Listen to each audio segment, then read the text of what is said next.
the Stoic notion is, therefore, that you should be mindful of where your agency lies, and you should be focusing all your energy on things that are under your agency, that you can do something about. And then the rest, you should start from the get-go with an attitude of equanimity, meaning sometimes things are going to go your way, other times they're not. We're adults, we understand that. That's how life works. And we don't throw a tantrum if things don't go our way. Because throwing a tantrum is not only ineffective, but in fact makes things worse, because now you have already the externally induced injury, and now you're actually causing an additional internally generated damage on top of that. This to me seems to be the crux of stress. The trick that the Stoics are trying to pull off here is precisely to move our goals from what comes natural, which is the outcome, to internally, to our efforts. So instead of focus, it comes natural for us to focus on outcomes. If I go for a job interview, it comes natural to me to say, oh, well, I want my job. I want that job. But getting that job is not up to me. It's up to whoever is interviewing me. And it depends on a lot of factors, some of which are up to me, my focus during the interview, my preparation for the interview, and so on and so forth. But others are not. They depend on who is the competition, on what the fit actually is between my background and the job description, and so on and so forth. So instead of focusing on the outcome, which is not up to us, we focus on the efforts. It's up to you to make the best effort to pursue whatever it is that you want to pursue. But you have to keep in mind that sometimes those efforts will succeed and other times they won't. Right? So you don't put a hard limit. I'm not going to say, oh, you're not going to become president of the United States. You might, but you need to be careful, because if that's your goal, you have to understand that not only it requires a lot of effort on your part, it also requires a lot of luck and a lot of external circumstances. Don't hang your happiness on that. That's exactly right. Hi, everyone. I'm Larry Weeks, and you are listening to the Bounce Podcast. Today, we're talking again about Stoicism. I had a conversation a year or so ago with my guest today. Stoicism, for those of you not familiar with it, is a philosophical framework that can help direct our thoughts and actions in an unpredictable world. And my word, are we in an unpredictable world right now? It is turned upside down. It is crazy. And Stoicism, at its core, at least in my opinion, is the premise that we cannot rely on external events, but we can, to a degree, control our mind and choose our reactions to or behaviors in the middle of those particular events. The understanding of what's in your control and what's not. Now, that seems intuitive on the face of it, but I think we all struggle because of this lack of understanding, or we tend to forget, and it's easy to do so because all of us, if not most of us, are results oriented.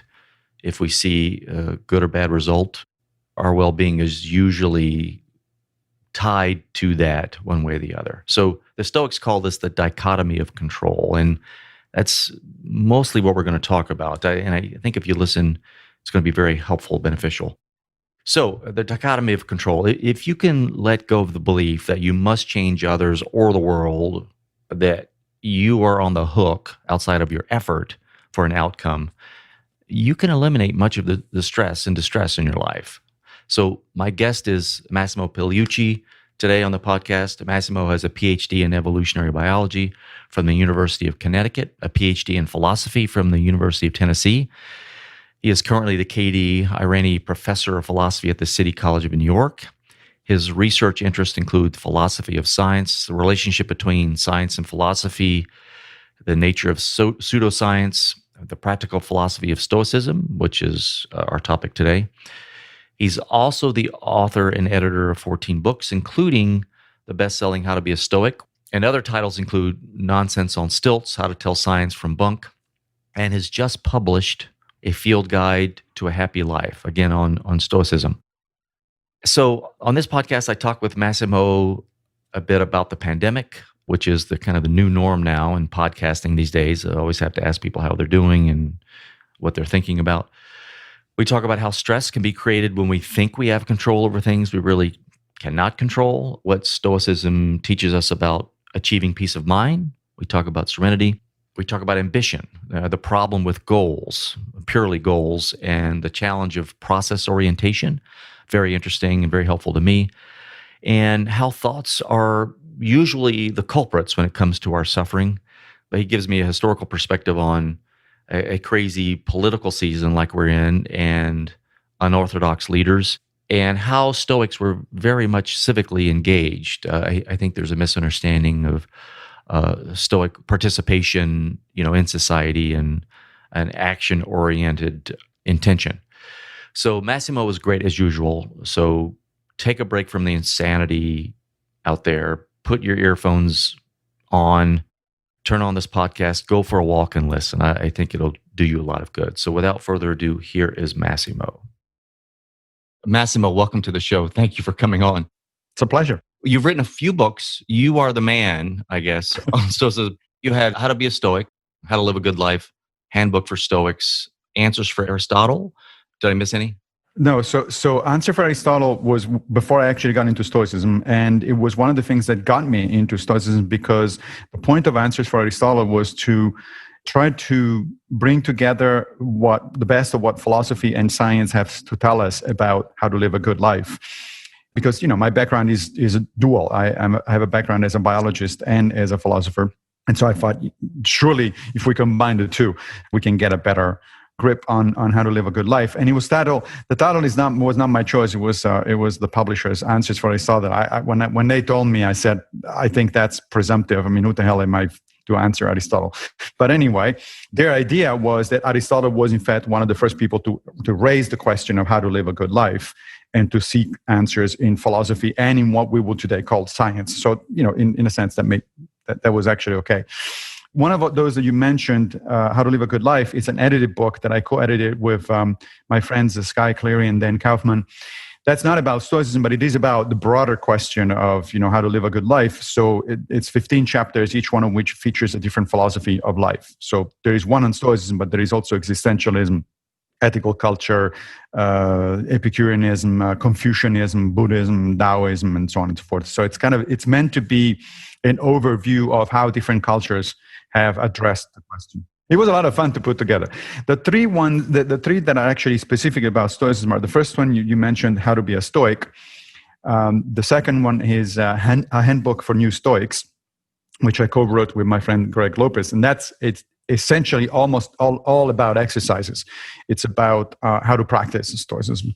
While How to Be a Stoic, it's a sort of broad general introduction to Stoicism. And then the last one, the one that just came out, it's called The Field Guide to a Happy Life. And essentially that is my rewriting and updating of Epictetus' Enchiridion. The Enchiridion is a short book that was put together by Arrian of Nicomedia, who was Epictetus' best student, most bright student. And it has been very famous. It's one of the founding texts of ancient Stoicism. It has been rewritten or updated several times throughout the Middle Ages and the Renaissance.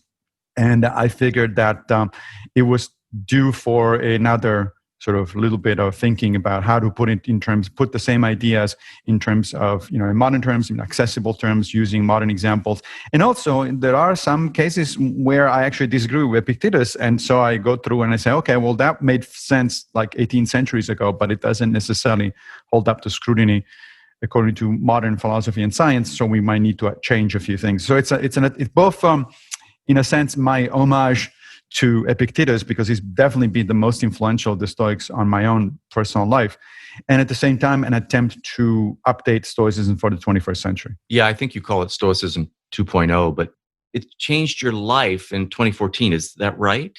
Yes, that's right. It's that recent. 2014 is where I was in the middle of a sort of personal quest for a new framework, for a new philosophical framework, because I've been considering myself a secular humanist for a long time, ever since I left the Catholic Church when I was a teenager. But then when I actually encountered, real issues in life that I had to deal with, so I hit a rough patch and, a couple of setbacks, I found out that secular humanism was entirely useless, because there was no guidance, no practical thing. The general ideas are still fine, and I still agree with the secular humanist outlook about human rights. But you talking about your wife divorcing you or your father dying or something like that, it's like, well, human rights doesn't enter into it. It's a question of, how do I deal with these particular situations? So I've been spending some time looking for different alternatives, including Buddhism, Aristotelianism, and Epicureanism. And then I discovered, or I should say rediscovered, Stoicism, because I did read Marcus Aurelius' Meditations when I was in college. And in fact, even before then, in high school in Italy, I translated Seneca from Latin. So it's not like I was unaware of this thing.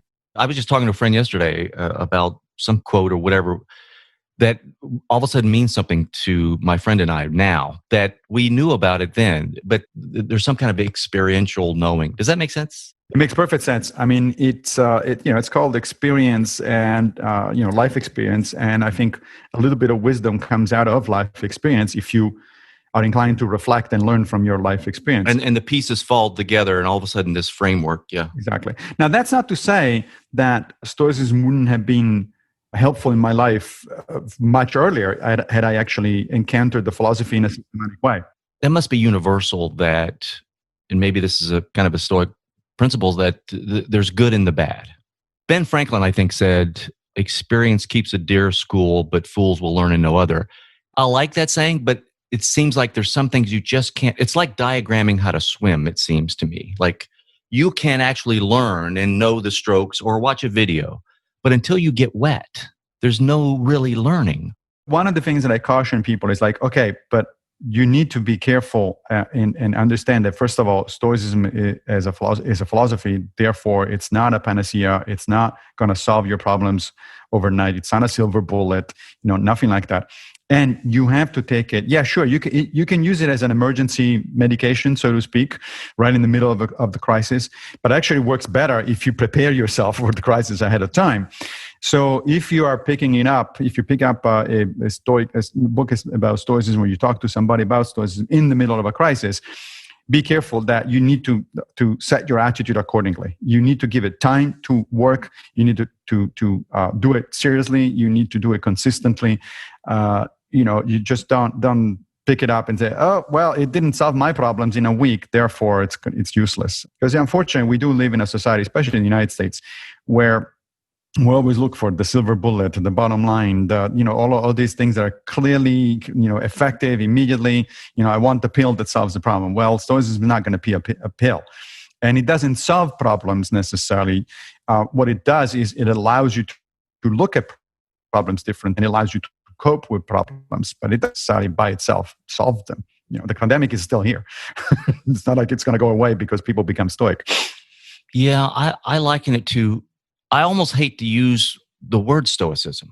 I almost hate to say, I only use it to reflect on the writings and the teachings where this is coming from. But to me, it's akin to reality so you're afraid of the dark when you're young.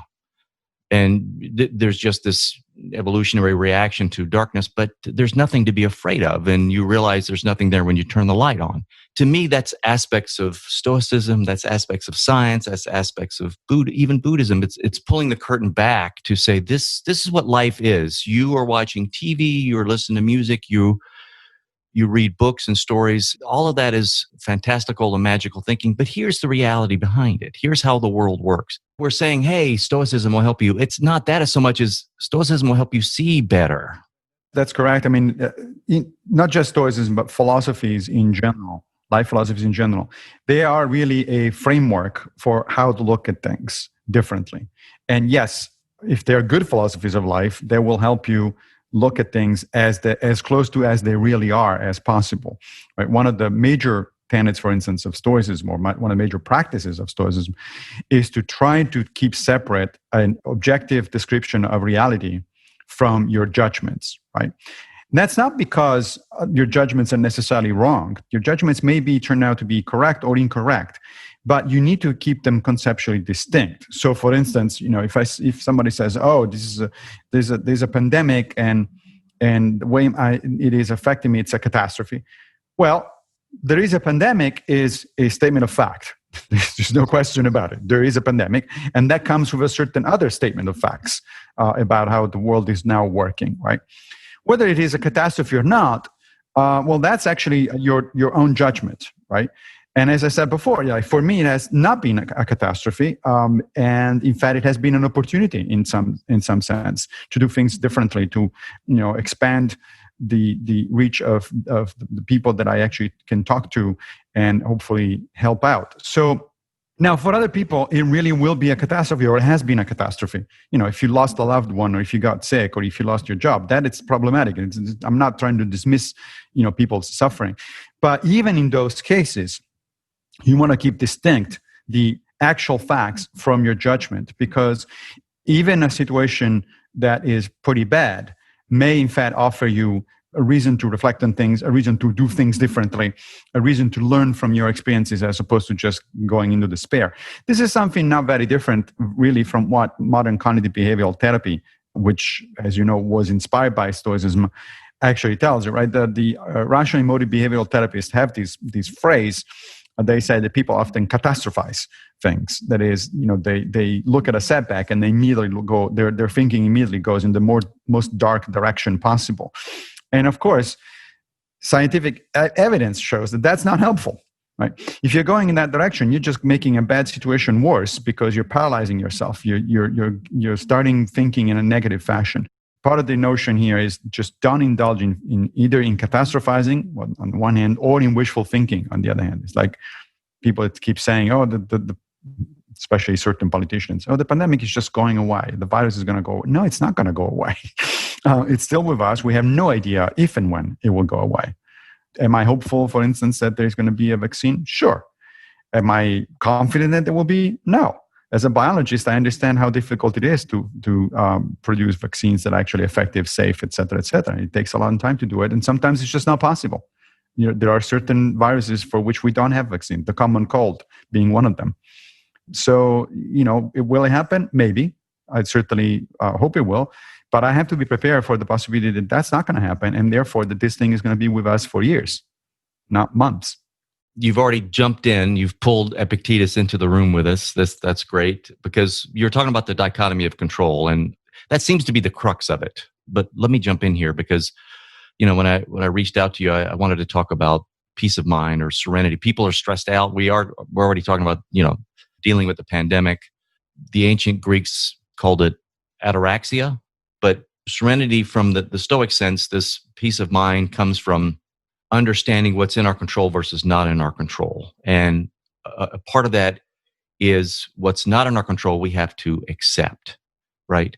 And you, in your new book, again, you emphasize the dichotomy of control. Could you just level set for us what that is real quickly? Yeah, the dichotomy of control is actually a notion that is not just Stoic. It's found in other cultures as well. It pops up in medieval Judaism, for instance, in 8th century Buddhism, and even in modern 20th century Christianity. I mean, probably several of your listeners are aware of the Serenity Prayer, which is usually starts meetings at 12-step organizations like Alcoholics Anonymous. And the Serenity Prayer essentially is a rephrasing of Epictetus' dichotomy of control, because it asks God to give you the wisdom to tell the difference between what you can change and what you cannot change, the courage to change what you can, and the serenity to accept what you cannot, right? And that's essentially is Stoicism even before Epictetus, although Epictetus made it a centerpiece of his philosophy or of his brand of Stoicism. So the basic notion is, as you were saying, that yes, some things are, as Epictetus puts it, up to us, and other things are not up to us. I don't like the word control, because the problem with the word control is that people immediately start getting into things like, well, but there are things that I can influence, but I do not control. Yeah, I know.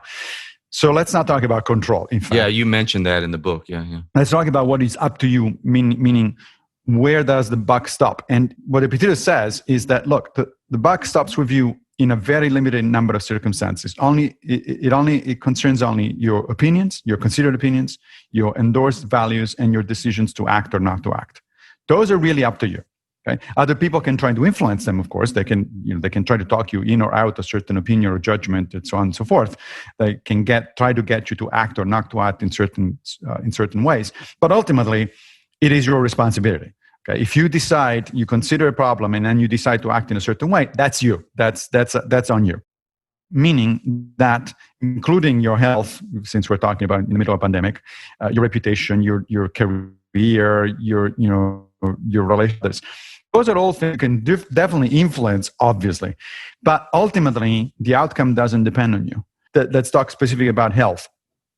So we're in the middle of a pandemic. So as I said before, my wife and I are doing everything that we're supposed to be doing in terms of, be cautious and act appropriately, et cetera, et cetera. That part is up to us, right? To decide whether to wear a mask or not, whether to socially distance or not, whether to do this or that. Those are our decisions, and the responsibility lies with us. But whether we're going to get sick or not at the end of the day, that's not up to us, because even if you do everything correct, viruses are nasty things. They can still get you. You can cross the street in order to go to a grocery store and somebody sneezes without a mask and something hits you and then you're done, right? That's not up to you. You don't control the outcome. So the Stoic notion is therefore that you should be mindful of where your agency lies, and you should be focusing all your energy on things that are under your agency that you can do something about.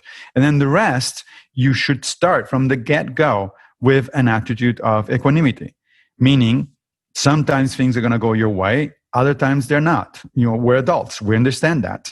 That's how life works. And we don't throw a tantrum if things don't go our way, because throwing a tantrum is not only ineffective, but in fact makes things worse, because now you have already the externally induced injury, and now you're actually causing an additional internally generated, damage on top of that. This to me seems to be the crux of stress, because I think as a species, we have way more control than we do, because forgive me, but Tony Robbins says, do you think you can do it if you just build yourself up enough? You talked about agency. People are abusing agency, in my opinion, because honestly, there's very, very little in our control. The Buddhists have this concept of interdependence, right? There's just too many causal chains that have to fall in place, but we just don't act like that. We are, Americans, we are, we can do it and can do positive thinking. To me, Massimo, you tell me, but it seems like a setup for mental suffering. It is. It's a setup for disappointment, for failure, for mental suffering. I mean, one of the things that I really dislike about American culture, I have to say, is this notion that parents are supposed to tell their kids that they can be whatever they want to be. No, they can't. There is no way in hell that you're going to be able to be whatever you want to be. And you're setting up that kid for failure and disappointment if that's what you're drilling in his or her mind. We all know very well that people become certain things rather than others, or certain adults rather than others, and they can pursue certain careers rather than others because of a series of factors. Some of those factors are certainly internal, and you can work on it, right? If you improve your character, if you improve your focus and all that sort of stuff, that certainly is something that is up to you. But a lot of those factors are not up to you. They depend on the structure of society. Some kids are disadvantaged from the get-go because of their financial situation, of their family's financial situation, or because of their race or ethnicity or gender, and so on and so forth. And they can't do anything about that because those are systemic. You're negative, Massimo. This is negativity. Right. So anything theoretically is possible, right? So how do we balance optimism, pessimism? You talked about equanimity as probably the ideal state, but aren't you being negative? No, I don't think I'm being negative. The goal, at least, of the Stoics is to be realistic. Neither too optimistic, neither too positive, nor too negative. Because being too negative is just the flip side of being too positive. You're still causing damage to yourself. What do you say to people saying, well, if your expectations are low, that's what you're going to get? Yeah. Well, I'm going to say that if your expectations are too high, you're going to be disappointed and frustrated for the whole of your life. And believe me, I know people, some of my friends fall into that category, and they are frustrated and depressed and all that sort of stuff because they thought that they ought to be able to do better in whatever field or in whatever area of their life. And you can see from the outside, it's like, well, that was an unrealistic expectation, my friend. So you're actually being depressed or upset about something that wasn't within your reach in the first place. But it is a good question you're asking. I think that what I did say to my kid, I have a daughter now who is 22, but I kept telling her these kind of things since she was younger, and I keep telling her now. I don't tell her you cannot do this, but I also don't tell her you can do whatever you want. What I tell her is, It's up to you to make the best effort to pursue whatever it is that you want to pursue. But you have to keep in mind that sometimes those efforts will succeed and other times they won't. Right? So you don't put a hard limit. I'm not going to say, oh, you're not going to become president of the United States. You might, but you need to be careful, because if that's your goal, you have to understand that not only it requires a lot of effort on your part, it also requires a lot of luck and a lot of external circumstances. Don't hang your happiness on that. That's exactly right. So I'm glad you put it that way, because the trick that the Stoics are trying to pull off here is precisely to move our goals from what comes natural, which is the outcome, to internally, to our efforts. So instead of focus, it comes natural for us to focus on outcomes. If I go for a job interview, it comes natural to me to say, oh, well, I want my job. I want that job. But getting that job is not up to me. It's up to whoever is interviewing me. And it depends on a lot of factors, some of which are up to me, my focus during the interview, my preparation for the interview, and so on and so forth. But others are not. They depend on who is the competition, on what the fit actually is between my background and the job description, and so on and so forth. So instead of focusing on the outcome, which is not up to us, we focus on the efforts, which are up to us.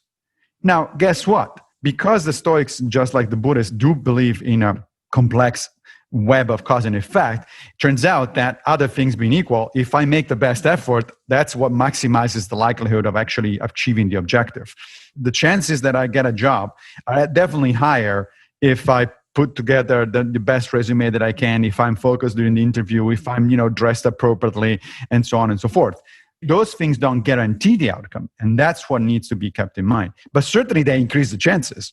It's certainly better to do that than just say, oh, well, I'm going to show up and we'll see what happens. Right. So focusing on what's in my control and really understanding what's not in my control, which is most everything is just not in my control. But to your point, my effort, what I put into it is in my control to an extent. Even that, to me, can be iffy depending on your physical state and everything else. But with that said, let's say it's helpful also from a procrastination and work standpoint, because if I can stay in process, not at product, which is the result, if I can stay just in my inputs, I can move forward, because sometimes if I'm thinking of the result or the product, I take my eye off the effort or the process.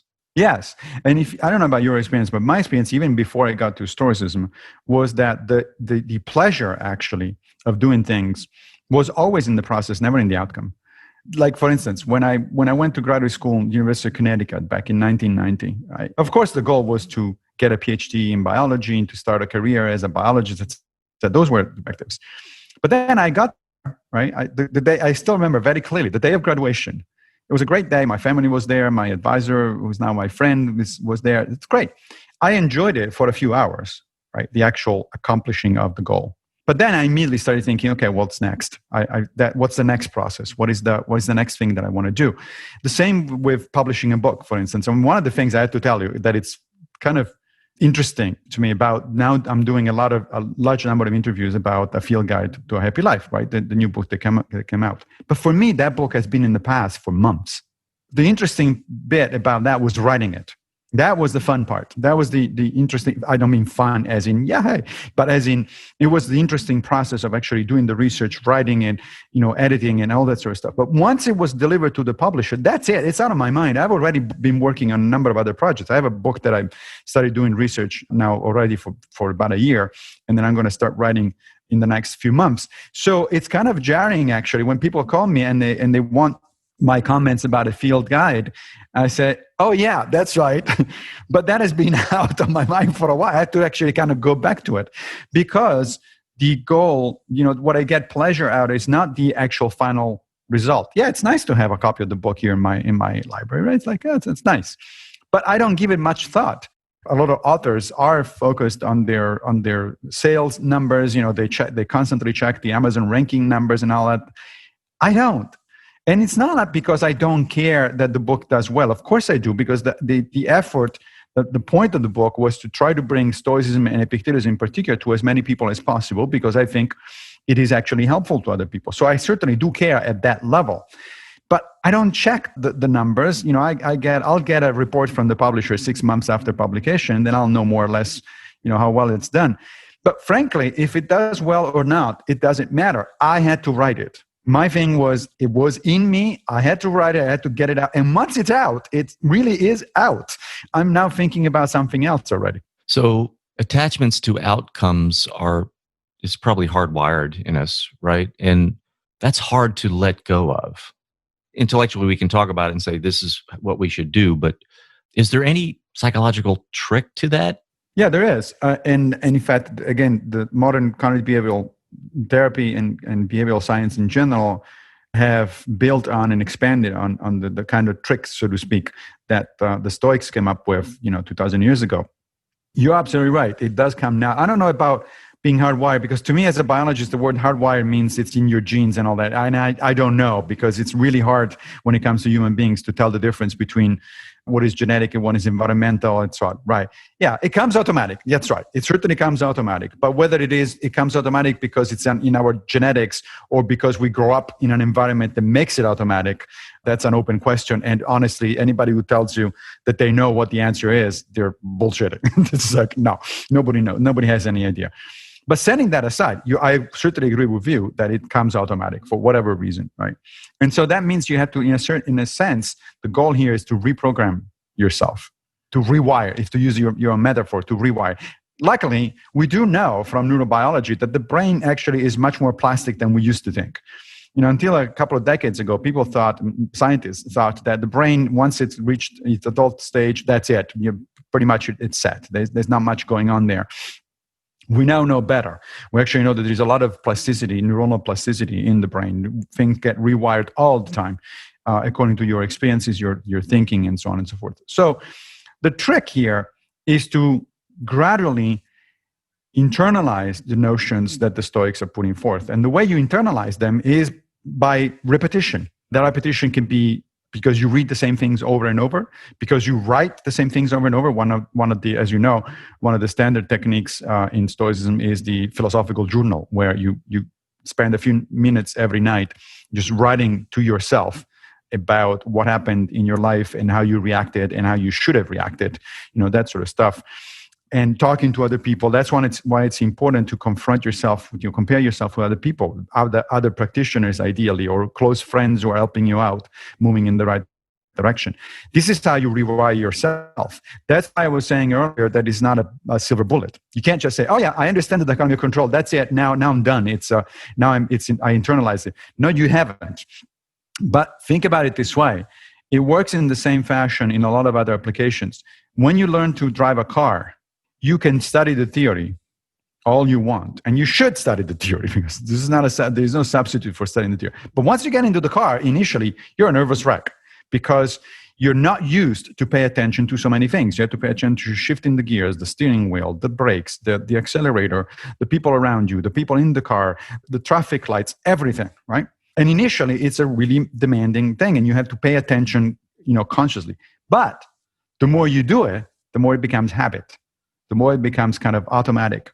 And that is exactly what Epictetus says to his students. He says, the reason you want to practice every day, you want to be mindful about what you do every day, and you want to repeat to yourself over and over and over the same thing, is because you want your judgments to become automatic. You want to be, he says at one point in a very colorful way, he says, you want to be able to do the right thing no matter what your situation is, even if you're drunk or sick. Because he realizes that when you're drunk or sick, your reasoning ability is impaired. But if you have internalized the precepts, if you have internalized the way to react properly to certain situations according to the Stoic framework, then you do it even if you're sick or even if you're drunk, or at least you do part of it even under those conditions. So it's a question of repetition. In that, the Stoics actually agreed with Aristotle, who said that a virtuous character is built, in part at least, out of habit. One of the reasons, there's Seneca uses another interesting and very colorful, literally colorful metaphor. He says that certain ideas permeate you in the way in which a dye permeates the wool of clothing, right? So little by little, you just put the dye, and the dye just spreads. And the more you use it, the more you actually color the thing, the better the the color takes, and you have a really nice looking garment. So it is about coloring your thoughts in a certain way. And initially, it doesn't come natural. It's difficult. But the more you do it, the more you reshape your own mind, you rewire, as you put it earlier, your own way of thinking. So just to salt people to their thirst for your new book, there's some quotes I think you put in the book from the discourses, but just a couple of them. Whenever externals are more important to you than your own integrity, then be prepared to serve them for the remainder of your life. That struck me. And the other one, per our conversation here, is the more we value things outside of our control, the less control we have. This is important, although it's very simple. It's just easy to forget. So if I'm a salesman, I'm trying to sell things, I need to make the calls. What's in my control is the effort, right? I'm calling, make sure I do the smart targeting, who is my prospect, all those things on this side of it. But as to buying and people buying and signing contracts, those are not in your control. There is this temptation to say they're in your influence, but again, that's probably on the effort side, right? You either get the numbers up or work on your sales technique, but that's it. So if they don't buy, don't flip out. It doesn't change anything for you to worry or be depressed about that outcome when you've done all you could on this side of the fence. So that's where stress lives. Stress lives in reaching over, thinking you're God and you should be able to affect this outcome. But one of the things, I think I get it now, but let's talk about ambitions and goals and these type of things. I think one of the things you said in the book is your goal should be to desire the things that you can control. I don't grasp that totally. So if you could help me out. In other words, I'm setting a goal like, okay, I want to have this book published or an agent accepted, whatever the goal is. I want to make 10 sales or I want to get this new job. You're not saying don't set that as a goal, or are you? Yeah, so that's a good question. No, that actually is a tricky point, and so let's talk about it for a second.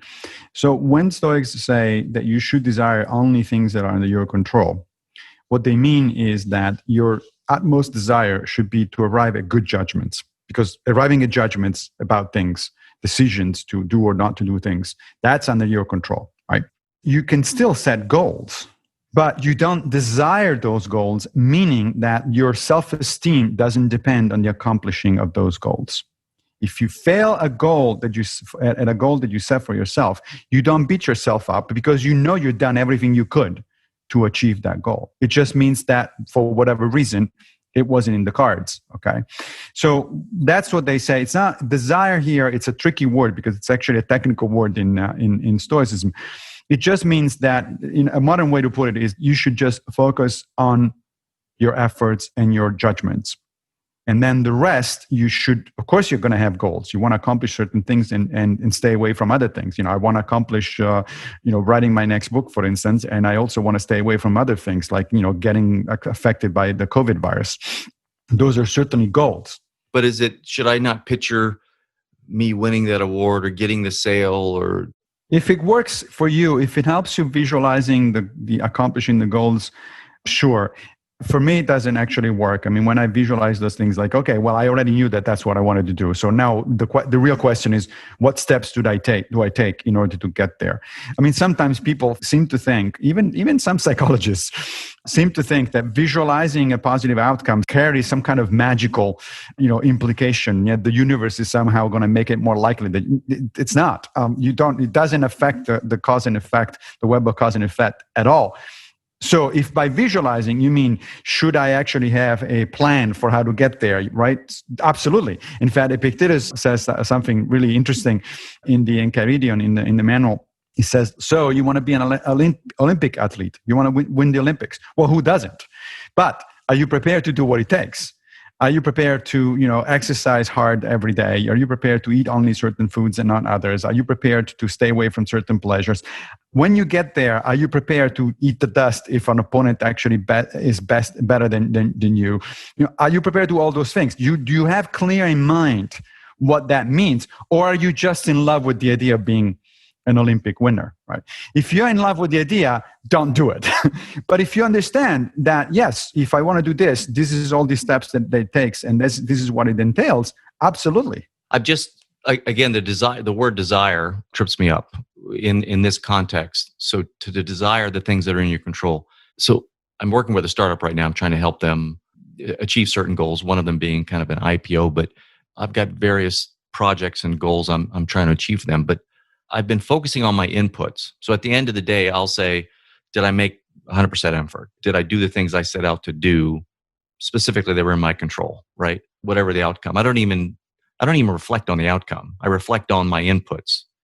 If I see that I've done the inputs, I feel like I've succeeded personally. And I'd never put in that the outcomes happened or didn't happen. I do report those from a business standpoint. And so I've been trying to make my focus, or I'm going to use focus in place of desire. My focus has been, what can I do today at the best of my ability? That's it. That's the idea. The notion is the reason they use the word desire is because people get emotionally attached to outcomes, and it's a setup, right? And it is a setup. To some extent, it's a self-imposed setup, right? Because you say, "Oh, if I didn't succeed in doing whatever, and therefore I'm a failure." Like, well, no, you're a failure if you didn't try hard enough. If you didn't do your best, then you're a failure. And guess what? It's your responsibility. But here's what's beautiful, Massimo, for the audience. Listen, if they can get this, success is in everybody's grasp now. If you focus on your best efforts, that's a success. You can be a good man or woman. It's there, but people defer that. People defer their victories. They get caught up in resulting. Exactly. And that is why Epictetus says that if you finally get out of that mindset, if you let go of your attachment to outcomes and you focus only on what is under your control, then he says you're truly free. You're free in the sense that you control everything. You can succeed every time, 100% of the time, because success now is defined as your effort, not as the outcomes. And you are not a slave, as he put it, to outcomes. Because if you're attached to outcomes, then you become a slave to whoever can grant you those outcomes. Our life is a freaking roller coaster emotionally when we are attached to outcomes. And most of us are.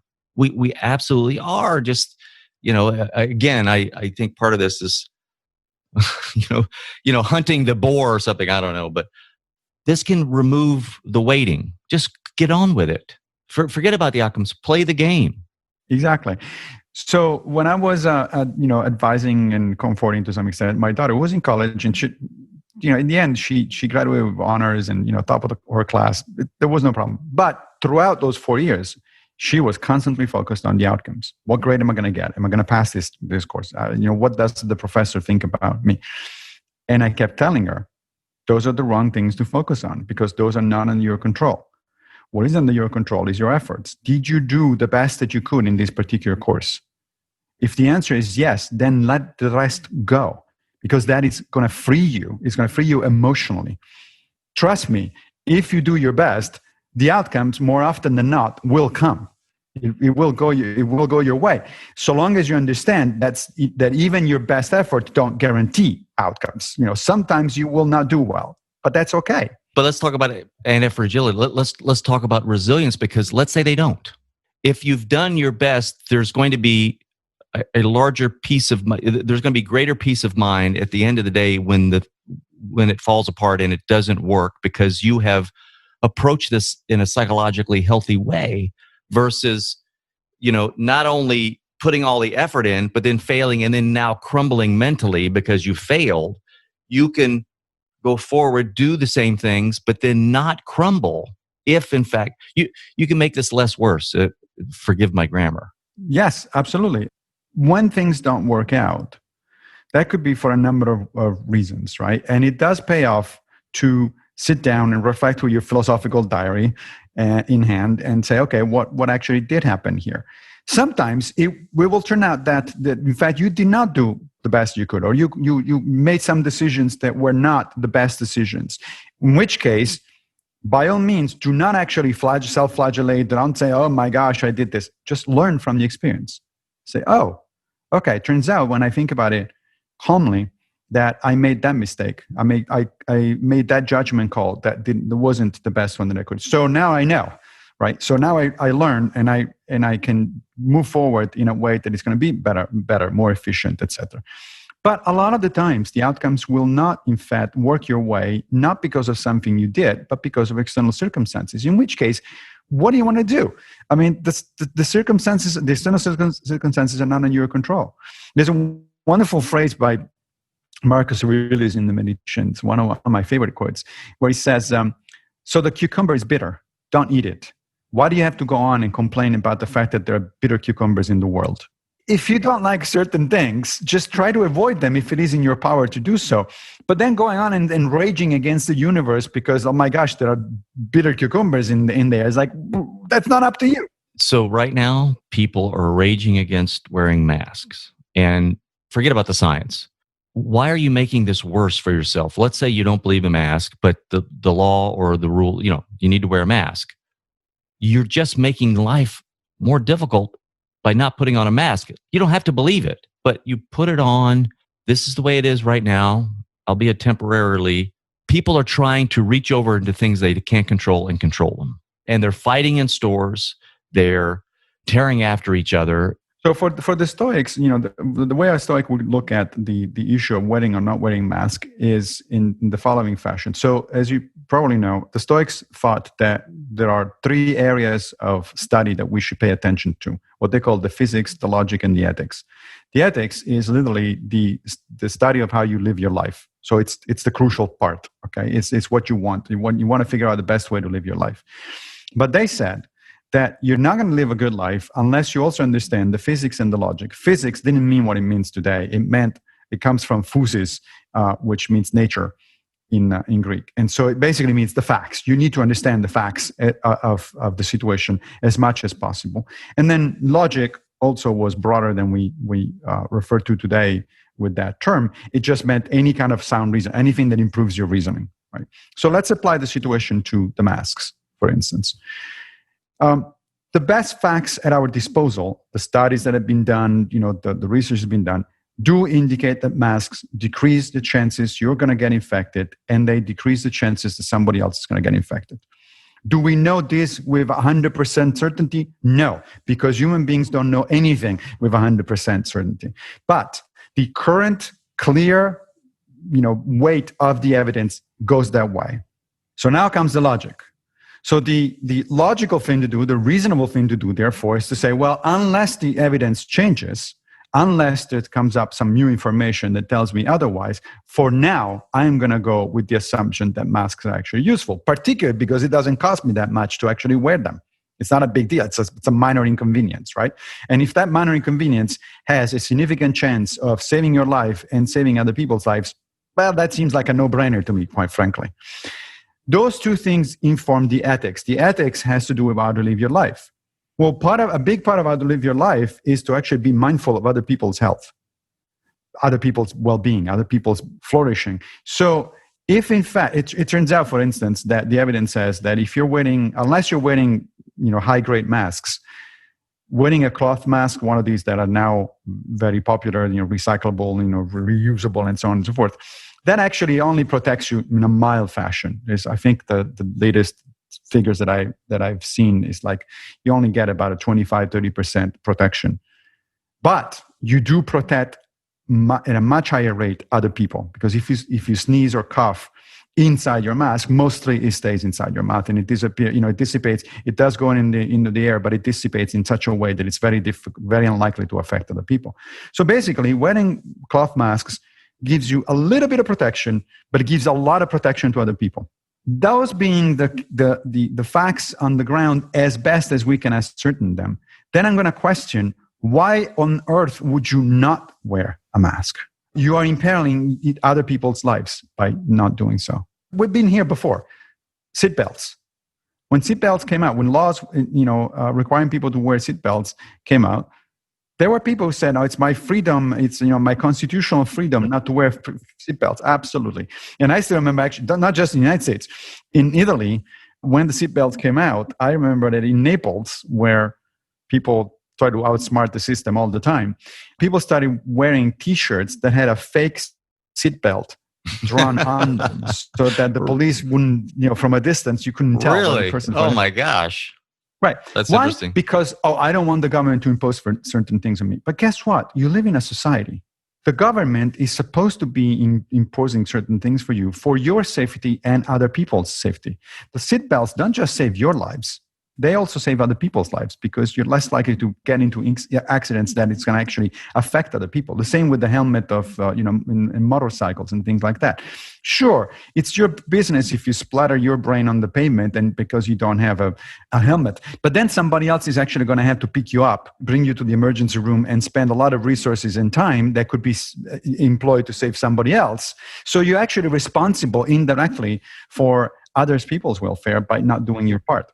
It's some kind of survival bias. People just don't think they're going to get in an accident. So we're in a political crazy season. Is there any historical perspective on this with the Stoics and crazy leaders? Yeah, there is.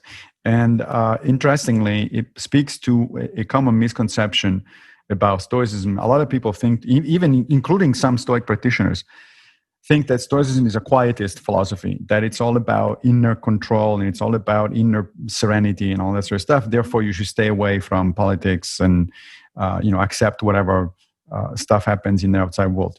That's not the Stoics. That's the Epicureans. Epicurus thought that the highest good in life is a life without pain, particularly mental pain. And because social and political involvement, as we know, do carry mental pain, mental anguish, then Epicurus said, don't do it. Just stay in your little garden with your friends and forget the rest of the world. The Stoics did exactly the opposite.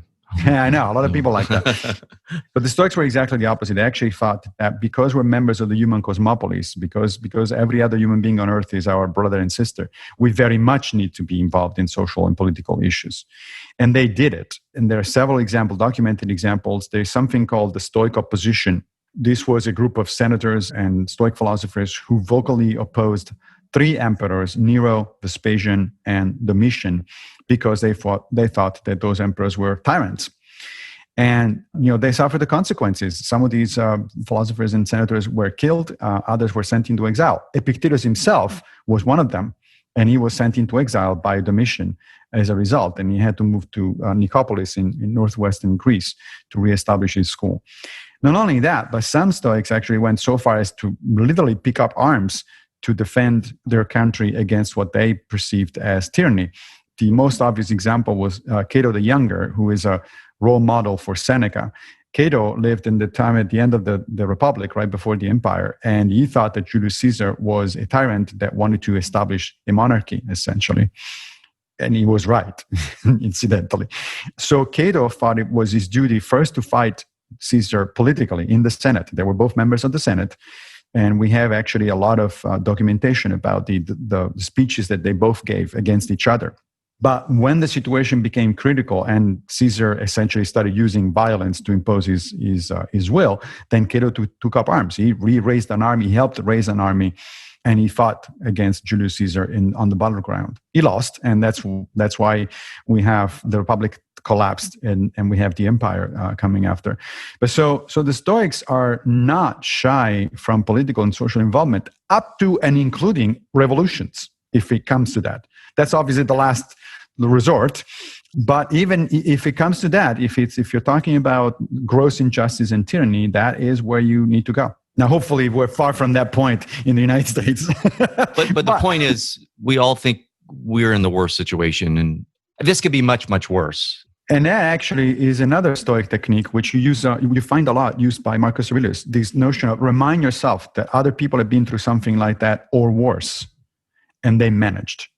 And the question is, so if other people have gone through something like that or worse and managed, what's it stopping you from managing this particular situation? So I got a pre-publication. You gave me a PDF of it, but the book just recently came out, right? Yes, just last week. And I highly recommend it.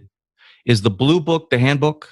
Yes. Is it? That's right. That was, to me, it was incredibly helpful just because of the daily exercises, right? And I actually made some spreadsheets from some of the exercises in that book, and I really enjoyed this book as well. Personally, I have a question for you. I have gravitated toward kind of secular forms of Buddhist philosophy. I want to ask you about feelings from the standpoint of handling things at the thought level. And in the background, we have our feelings that kind of pick them up. And Stoicism and cognitive behavior therapy as well, works by interrogating the logic behind things like fears and anxieties. Is there really a chance that I will faint while speaking to a crowd? I've never done it before, so I can create a suspicion around the logic behind these feelings. What I would say in terms of feelings versus reasoning is that the Stoics, interestingly, I think were way ahead of their time, because we still today keep talking in a kind of a dichotomous way, in a kind of a, there's the feelings over here and the thinking over there, and I can't do anything. My thinking cannot override the emotions, as if the two were actually distinct, but they're not. Modern cognitive science tells us that emotions are, in fact, complex emotions are, in fact, a result of cognitive appraisals. When you become angry, for instance, it's because there is a situation that triggers the initial response, and the initial response you have no control over. But then later you start telling yourself a story. I should be angry because this is an injustice, because something like that, blah, blah, blah. And so it's the cognitive component that constantly interact with the emotional component. Now, if you look at it from a sheer point of view of brain anatomy, right, the higher thinking capacities of the human brain are located into the frontal lobes of the brain.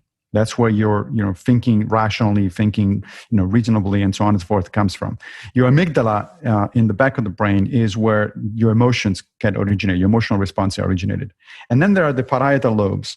The parietal lobes literally are anatomical structure that massively integrate the signals that come from the frontal lobes and from the amygdala so that you can arrive at a decision. So literally what your brain is that your emotional component and your rational component get integrated so that you actually arrive at something that you can act on, right? And what the Stoics are saying is that's where you work on. That ability to integrate things is what you want to improve as much as possible. Marcus Aurelius called it the ruling faculty. The ruling faculty is precisely this ability that human beings have, and very few other animals, if any, to integrate constantly this back and forth between emotional responses and rational thinking so that you act in the most appropriate way. So this entire notion that, people sometimes say, that tells me, you want me to control my emotions. I can't control my emotions. Like, first of all, I don't want you to control them. I want you to interact with them, to dialogue with them.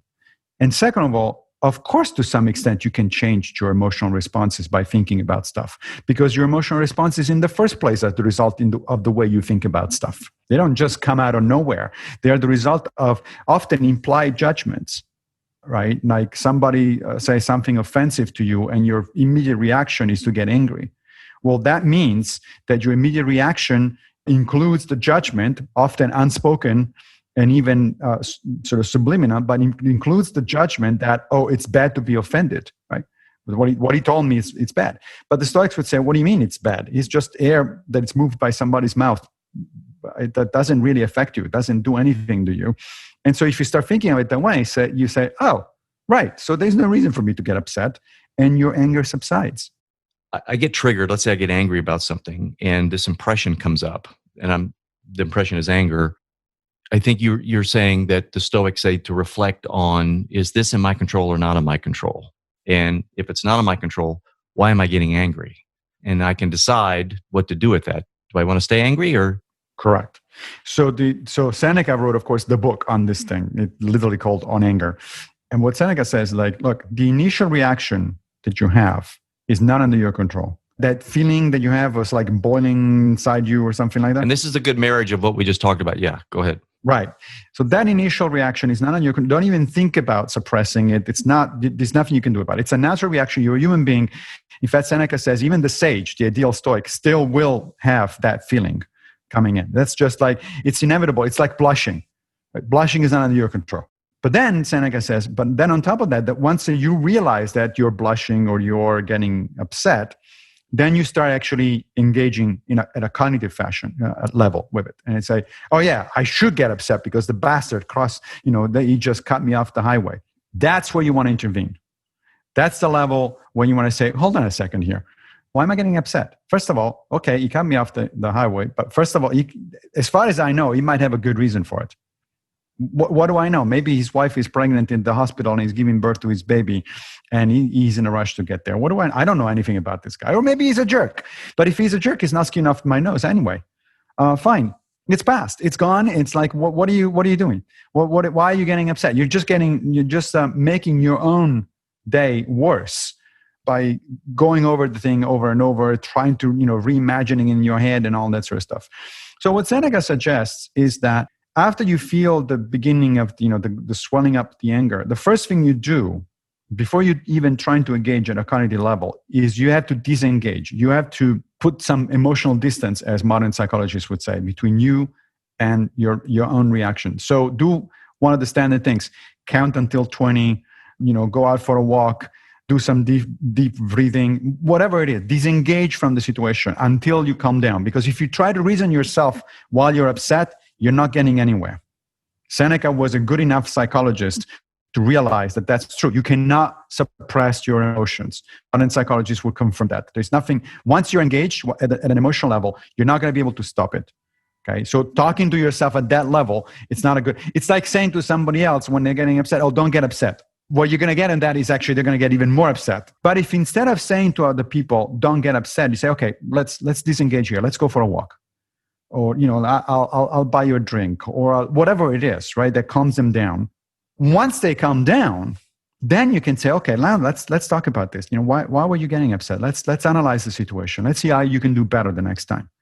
And that is exactly what you want to do yourself. First, you disengage. You wait until the negative sort of feelings, the unhealthy feelings are subsiding. And then you engage into an analysis and say, what the hell was that?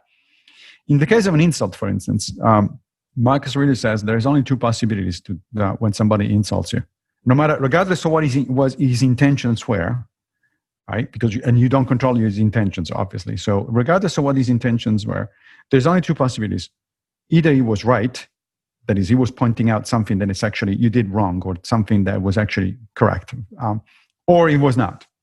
So if he was right about your behavior, if he was actually criticizing you correctly, then the reasonable thing to do is not only not to get angry, but to actually thank him.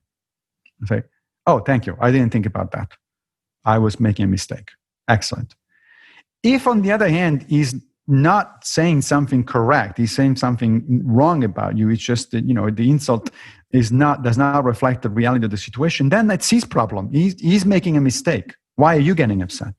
Massimo, thank you so much for coming on. And I'm very privileged that you answered my call for the podcast. Thank you again. Have a great weekend. Thanks, you too. Well, that's a wrap. Thank you for listening. If you enjoyed it, do share it with your friends and on your social platforms. Big thanks to Sam Williams, my audio guy, and the beautiful bumper music you're hearing is Michael Petrovich's Bella Luna. For all my show notes or resource links, visit LarryWeeks.com, and we will talk again soon.